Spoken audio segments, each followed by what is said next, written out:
Hey guys, Katie here. Welcome to or welcome back to my channel, and we're going to be doing a wrap up for October. Is this the end of October? No. But the lighting was already set up because I was filming something else and I already had my makeup on, and like the mood and the setting was just right. So I'm going to do it. It's October 27th, so I'll be talking about the books that I read up until then, and then you'll probably see a pretty scary jump cut to a makeupless Katie in bad lighting talking about the books that she read between the 28th and the 31st. Look forward to that. Anyway, let's get to the books that I read in October 2020. First of which being Educated by Tara Westover. Now, this is a book that Grace really wanted me to read. She wanted us to buddy read it, but it didn't come in on Libby for me in time. So she read it. She gave it 5 out of 5. It's on her favorites of all time. She was begging me to read it. I picked it up and I absolutely loved it. I did give it a 4 out of 5 because of how much it made me hate humanity. But I actually think I'm going to change it to a 5 out of 5 because it is just phenomenal and so absolutely entertaining. Like, I doubt that there are practically any memoirs that are as entertaining as this. So basically, it is a memoir, so you are following Tara Westover's life and her memories of her life in a survivalist family. So her family lives in Utah and they're Mormons, and her dad is very obsessed with like fuck the man and the apocalypse might be coming, so we need to prepare. And the way that he chooses to live his life, like they refuse to go to hospitals, he doesn't want them to go to school, everything is like a part of the system. So she has to put herself through school. Like, she does go to a public school for a short amount of her life and then keeps getting taken out of it and has to help her family, like working and trying to get through all these things and like hoarding things for the apocalypse. Learning about all the crazy things that happen to them because, it's like just a family in the woods, like on a farm, and it's a bunch of boys, and just all the crazy things they go through, and they don't go to a hospital is like, it's so insane. And the fact that not only does she put herself through high school, but she puts herself through college, and she gets like degrees and degrees, like multiple accolades, and she's like known like as a scholar. Like, it's just so freaking wild. And like, I do think that this is probably one of the most insane memoirs that you'll ever read. The second thing I read is 8 Perfect Murders by Peter Swanson. Now, I read The Kind Worth Killing a couple years ago, like 6 years ago or something, and absolutely loved it. 5 out of 5. I just bought it again and I'm planning on rereading it. So this is my second soiree into Peter Swanson, and I did not like it at all. I did not like it at all. I mean, I gave it a 2 out of 5 because there were some things that were very intriguing about this book, but there's just so many more things that I hated. So basically, this is about a guy, and he has a blog where he works at a bookstore and he blogs about books and he makes lists. So he makes a list on the internet called the 8 Perfect Murders, and it's about, like, in his mind, the literary perfect murders. And here's the problem. He describes all of them, and these are all real books. Like, he spoils every freaking plot twist of every book of all time. Like, he spoils like everything by Agatha Christie and The Secret History. He spoils Gone Girl. Like, he spoils just freaking everything. And that made me so mad. Like, why did he do that? Like, he didn't have to do that, and it was unnecessary, and it was stupid, and I hated it. And then apparently there's like these murders that are happening in this book where like they're following the list that he created, and now the police are like, did you do it? I didn't like it. Let's move on. A book I did love is Clappin' You Land by Elizabeth Acevedo. I freaking loved this. 5 out of 5. Like, so good. I'm so glad that I did not end up buying this at Costco, which I had been planning on doing months ago. And I listened to the audio based on somebody's recommendation. I don't remember who it was.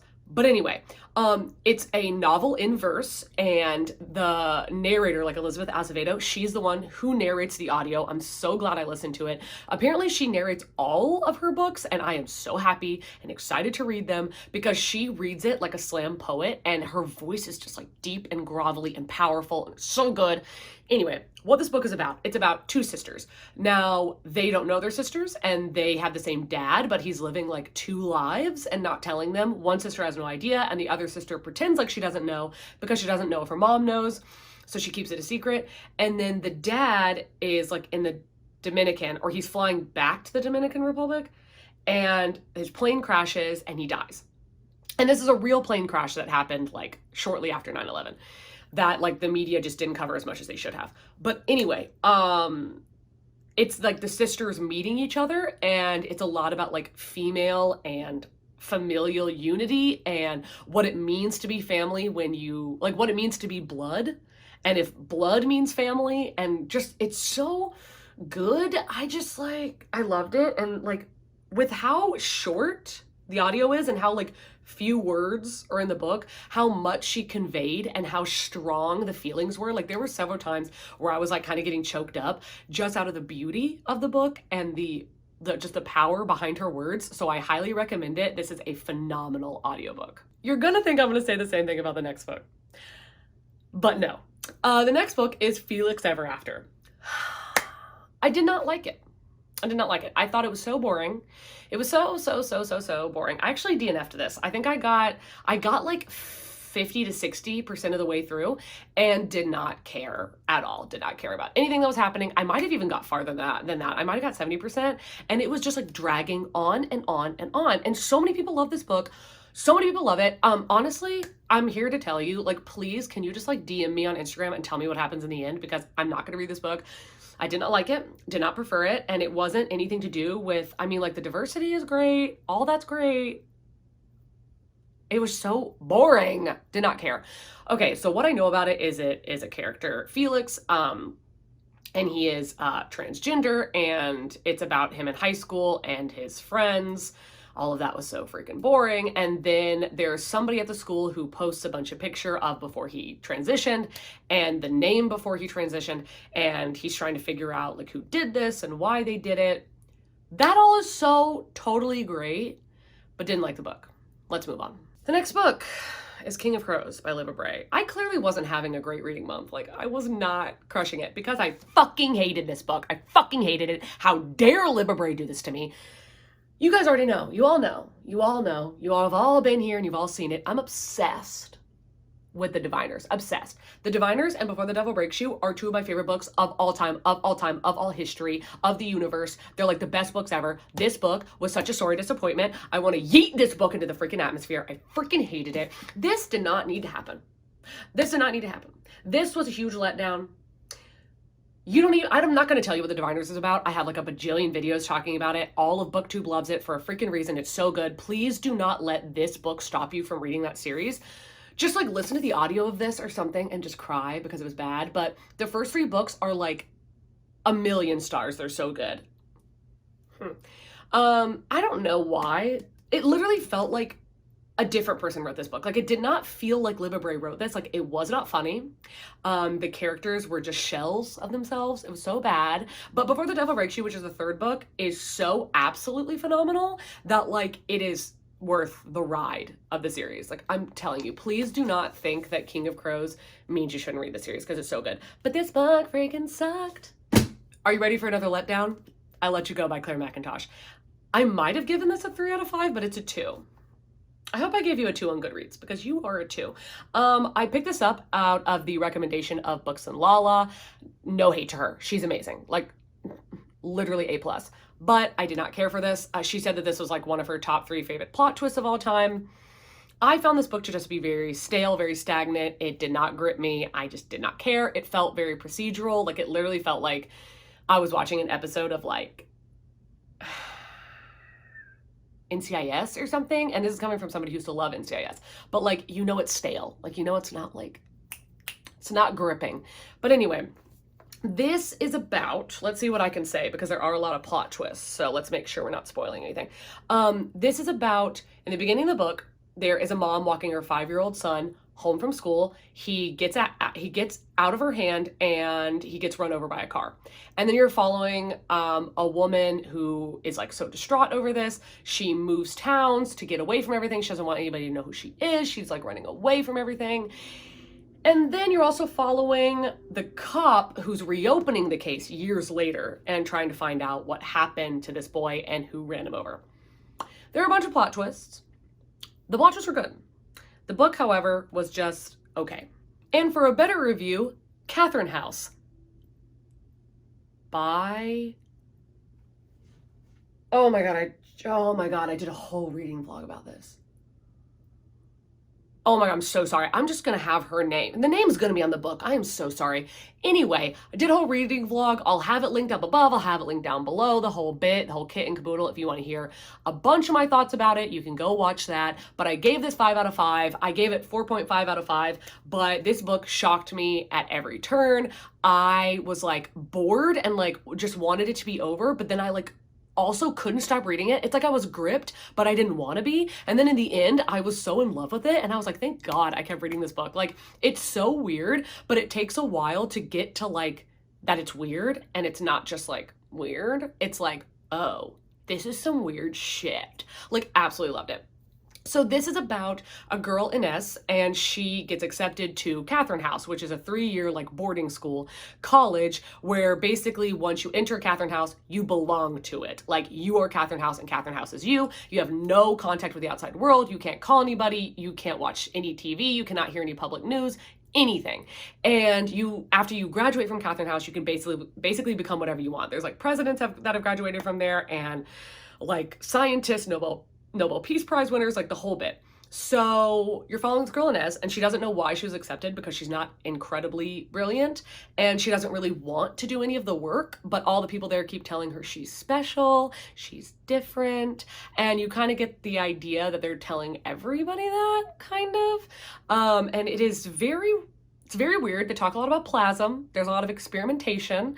I can't really get more into it than that. I would say that if you like books like Ninth House, but like mixed with like Bunny, then this would be the book for you. And you're just gonna have to like believe me that the ending, like the last fourth of the book is worth the rest of the book. Like it's worth getting to the end. I really loved it. The next book I read was The Beautiful by Renee Ahdieh. Now, I think that if I had physically read it, I would have given it a true 4, but I gave it a 3.5. Now, I did have this in 2 different reading vlogs. I started it in my Catherine House reading vlog, and then I ended it in The Girl Who Drank the Moon's reading vlog. So if you want to see more of my in-depth thoughts, then you can watch those, and I'll have those, linked here, there, and everywhere. But yeah, so this is a 3.5. I think that if you are somebody who liked the first 3 seasons of True Blood, you will absolutely love this. It had the exact same vibes. It had very similar character structure, except Celine is so much better than Sookie Stackhouse. Like Celine was that bitch. Like she was that bitch. We loved her. Odette is my absolute queen. I love Odette. Odette's everything. Like Odette, I'm pretty sure is all these tabs. Like she was everything. Now I did get this physical copy halfway in, so there is no tabs here. But basically, what this is about is a character named Celine, and she has like a sordid past, and she goes to New Orleans? I think it's New Orleans, yeah. So she goes to New Orleans, and she's living in like a conservatory? What am I thinking of? Like a girls, like, yeah, like a conservatory. Maybe. Anyway, all these girls are living here. So she goes there and yeah, it's with Catholics, right? Wow, I literally just read this book. Anyway, she goes there and while she's there, she comes across a certain kind of people, aka vampires, and is intrigued by them, and they're intrigued by her because she's so like brass knuckled and like, you don't fucking scare me, bitch, So it's that Mary Sue kind of thing, but it's like better than that. Like she's better than a Mary Sue, but she kind of gets enveloped into this like weird vampiric situation, and it's really good. I did feel like her and Bastian were like insta-love, and I did not like that, but I really liked the relationship between her and Pippa. I think that all the characters were done very well, and I really liked that. I love this cover, good God, and it's a signed copy. Like, let me hold up. Oh, what? Love it. And then also, okay, Renee Ahdieh, like, we love you. But I am planning on picking up The Damned very soon, so let me know if you want to see a review on that, or if you think that the second book isn't worth it, because I have heard a couple booktubers say that they did not really prefer The Damned over The Beautiful, but I would like to hear y'all's opinions if you would leave a comment. And then I read The Broken Girls by Simone St. James. This I gave a 4 out of 5, a true 4 out of 5. I thought this was very, very good. I think that they say that it's like part horror, which, I mean, yes, it was creepy. I would not say it's a horror. It's like a mystery thriller with like a little bit of fantasy involved, because basically you're following this character whose sister died and was buried on the property of this girls' boarding school. And that is one storyline in which I cared nothing about. And that made me want to give it a 3 because I literally could not give a shit less about the narrator. Like, the main character was like so boring and just, I did not care about her. Anyway, the real storyline, the thing that made this 4 out of 5, is that you were simultaneously following the storyline of a girl that died, like, was it 60 years before? Yeah, like 60 years before at this same boarding house. And they find her body in a well and they're trying to figure out what happened to her and kind of dig that up. And you're following the girls who were her friends in this boarding school, and Katie and Cece were like A+, like freaking loved them. They were so good. And the way that Simone St. James wrote not only like female characters, but females and like their thoughts on other females was so like realistic and relatable. And I just loved that. And I loved it, like, they were not completely great people. Like, they had their flaws, but then the other characters like loved them because of their flaws. Like, I just thought that was really good. And they were so strong. And the fact that like these girls had been trying to figure out like what happened to their friend, and not only that, but like still holding her memory all these years later was so, so good. And I really liked it. And one thing that bumped it up from a 3 to a 4 as well is that there's a ghost. I was like, what? Like, oh my God, I was sorry. Literally, I was like, this ghost is not real. Like, they're just seeing things. And then I was like, there's a ghost. There's a ghost. I'm sorry, that just, it shook me. And that really elevated the story. And another bummer. They both die in the end by Adam Silvera. I hated it. I hated it. It is bad. There are so many amazing reviews for this book. I've had it on my TBR since like January, and it is one of the last 20 books that I need to read for 2020 of like the 120 that I put on my 2020 TBR. Whew, so many people love it. It has like a 4.2 or something on Goodreads, and it has so many 5-star reviews. And then there's me, who thinks it's trash. Like, the concept, chef's kiss. It's like the best Black Mirror episode you've ever seen. And yes, I definitely did tear up many times reading this book, but it had nothing to do with the characters. It had nothing to do with what was happening to the characters. It was me imagining myself or somebody that I love in a similar situation, and that would tear me up, but I could not give a shit less about the two main characters. I thought they were so annoying and unrealistic. Like, it was absurd. Basically, what the book is about this thing called Death Cast, and it's basically where you get a call and it tells you at some point today you're gonna die. They never explain how they know, for starters. But anyway, you can get the call at any point in the day, which also pissed me off because why did both of these boys get the call at midnight and then there were other people getting the call at like 3 p.m.? And I'm like, that's not a full day. Like, that's bullshit. Anyway, LOL. I thought that Rufus's jargon and slang, not only was it annoying because I hate when YA Contemporary does this, where they focus so much on like the we're of the now. And it's like stupid because I'm like, if I read this book like 5 years from now, I'd be like, who talks like this? It doesn't make sense. But also, who talks like that? Rufus was such a trope of a character. None of it made sense. I don't understand how like his family died 4 months before, but then somehow he'd also like lived in this he'd gone to the foster care system, then gone to a foster care family. The foster care family like had like a bunch of other foster kids, and how he'd like done all of that stuff, become part of like a gang. He had all these friends that he'd acted like he'd had forever. He had a girlfriend that he'd like just been like living in the same house with, but then he got with, and then he broke up with, and then he wanted to get back together with her, and then he broke up with her, and then he wanted to get back together with her. And I was like, this all happened in 4 months. And also the fact that he went from being just like a normal kid who was in school to like the lead of a gang or something in like 4 months. I was like, what? And the way he spoke, like the jargon and stuff, in my opinion, was so insulting. Like, I was like, this is just, I don't know. I don't know why that's the one thing I'm focusing on, is the way Rufus talked, but like the whole book was not good. And I should shut up because I know a lot of people love this book. So let's end it on a good note, at least for this segment of the video. The Girl Who Drank the Moon by Kelly Barnhill. This is it, okay? This is 5 stars. This is probably going on my favorites of all time shelf. I freaking loved it. Let me tell you what it's about. It's a middle grade / like children's book, and there's a town where every year they put a baby in the woods and they sacrifice it to a witch so that the witch will not kill all of them or curse all of them. Whatever. But none of them have actually ever seen this witch, so they're just doing it assuming that this is true.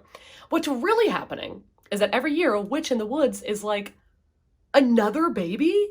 what is this town doing? So she takes the baby and then she feeds it Starlight to make sure that it's lucky and healthy and happy and loved and good and everything. And then she walks it over to one of the free cities and finds a family to adopt it. And then the baby grows up and is happy and productive member of society and like rich and all this stuff and has an amazing life. Now, one day she finds Luna, this little cherub. She finds Luna and she immediately falls in love with her. And she's like, you know, I shouldn't keep a baby. But then she just like can't get over it. And when she reaches up to grab the Starlight, she accidentally grabs Moonlight and she feeds it to Luna. And when she feeds the Moonlight to Luna, Luna becomes hella magical. So that's kind of a problem because the girl's obviously too young to know what to do with it, and she's just spilling magic all over the place. And Zan, who's the witch, decides to adopt Luna and take care of her. You know, that's just the beginning of the book. It's so good. It's so good. I freaking loved it. Like, the whole story, I think, is absolutely phenomenal. I did a whole reading vlog about this. I will link it. Oh my God, I loved it. I loved it. I loved it. It's so magical. I loved how, like, this is a children's book, and it really delves into so many adult topics. Like, the way that adults view children and the way children view adults. Like, there's so many moments where Luna is looking at adults and being like, just tell me the truth. Like, you're lying to me. And the adults being like, I'm doing it to keep you safe. I'm doing it to keep you happy. But the way that she's looking at it is like, you're a liar. And I just thought that was so fascinating. And then there are so many different points. Like, there's a bunch of different chapters in this book where you don't get characters' names and you don't get like quotations on who's talking, but it's a mother talking to a child and all the things that parents say to kids, like, oh, there's a witch in the woods and you better be good or she's gonna come take you. Or, of course it's not a witch in the woods. Like, don't be afraid. That's not real. And what you realize is that, like, each of the chapters is a different character's mom talking to them when they were a kid. And the things that their mom told them and the way that they're all different is so good. Like, why does BookTube not talk more about this? Because this book is so amazing. Cut to 4 days in the future, Katie. Remember when I said cut to makeupless, Katie? Psych. It's Halloween, okay? I didn't think about that. I didn't think about it. Just got home from work, and clearly your girl went all out. I did read 3 books between when I last talked to you on the 28th and today, the 31st. None of which were Home Before Dark by Riley Sager. Sorry, past me that promised myself I would read it in October. But I mean, technically I was reading it in October. I just got to 62% of the way through. So we'll get to that next month. But anyway, I did read 3 other books, so let's get into it. First of which being The Devil in the White City by Erik Larson. Now you might think this book looks weird. It's because I accidentally dropped it in a toilet. I did. I feel sorry about it. It was a clean toilet as far as toilets can be cleaned. But I did finish reading this on audio because this is just so unfortunate. Anywho, this is supposed to be following 2 characters. It is a true story, like completely factual. It's just a bunch of facts that are told in a fiction-based way. And it is about the World Fair that was done in America. And it's basically where America's like, you know, fuck you, France, and building the Eiffel Tower. We're gonna beat you. And it's like them holding this huge thing and like building skyscrapers and building all this crazy shit to be like, America's the best. Okay, cool. So that's like 70% of the book. And it was fascinating. You know, there was a lot of facts. It was cool. It's like a documentary. But then the other 30% of the book is about H.H. Holmes, who's the guy who created the Murder Castle. I always want to say Murder Hotel because of American Horror Story, which there is a season based on him. And Evan Peters plays H.H. Holmes, and it's so fascinating. But basically, this guy's a serial killer, and he kept like hiring contractors and getting them to build secret passageways, but then firing them at the last second or firing them right afterward so that nobody had the whole like architectural landscape of the hotel, so that he would be the only person that knew where any of these passages led to and stuff, and he used them to kill people. And it was like, literally, it was so incredibly fascinating, and I don't think that they delved into it even nearly enough. Like, that was a thing that I didn't like about this book, is that I was like, okay, 70% about this, even like freaking 75% of this is about the World Fair.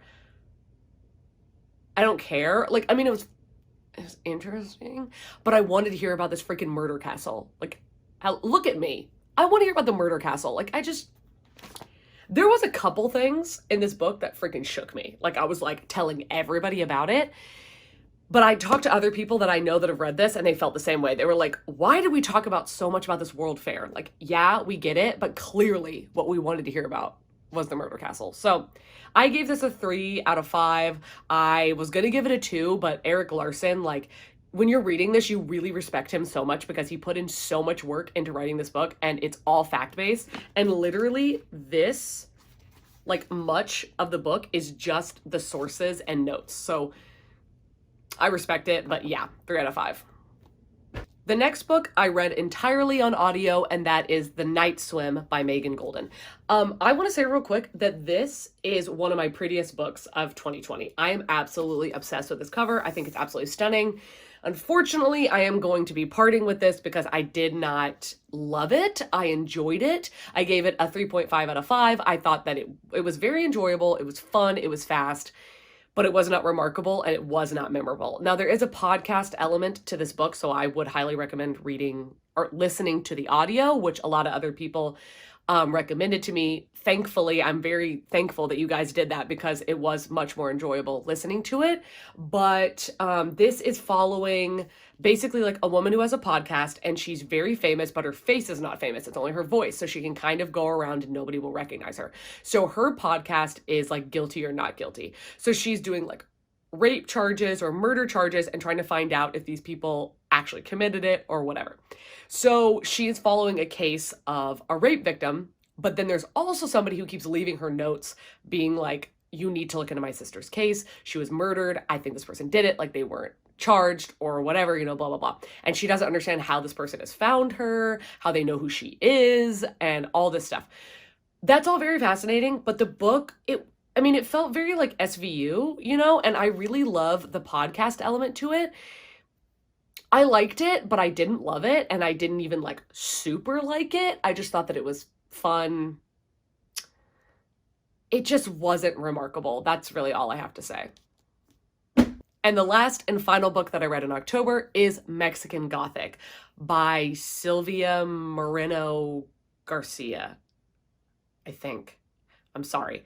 Another most beautiful cover of 2020. Like, that and this and The Night Swim were two of my most absolute, like, I want to own these books. They're so beautiful. I am glad that I did not end up purchasing Mexican Gothic because I did not end up loving it as much as I thought that I would. I really enjoyed it. I enjoyed it more than I enjoyed The Night Swim. I think I said that I gave The Night Swim 3.5 and I didn't. I gave it 3. I'm sorry. I'm realizing that now. But I did give Mexican Gothic 3.5. Now, this is a book where you're basically following a girl who is getting like letters from her cousin that she really loves. And her cousin is like, there's something wrong with these people, like this guy she married and their family. She's like, there's something wrong with them. I think they're poisoning me. I need you to come save me. Something's happening. And then she goes to this house, and when she shows up, they're like, what are you talking about? She's sick. And the girl is like, yeah, I'm sick. I don't know. And they keep like giving her these drugs and she's all in and out of it or whatever. And then her getting pulled into it. And a lot of crazy shit happens. I don't really want to say anything else because that is really where the story just kind of picks up and takes off. And that was very interesting.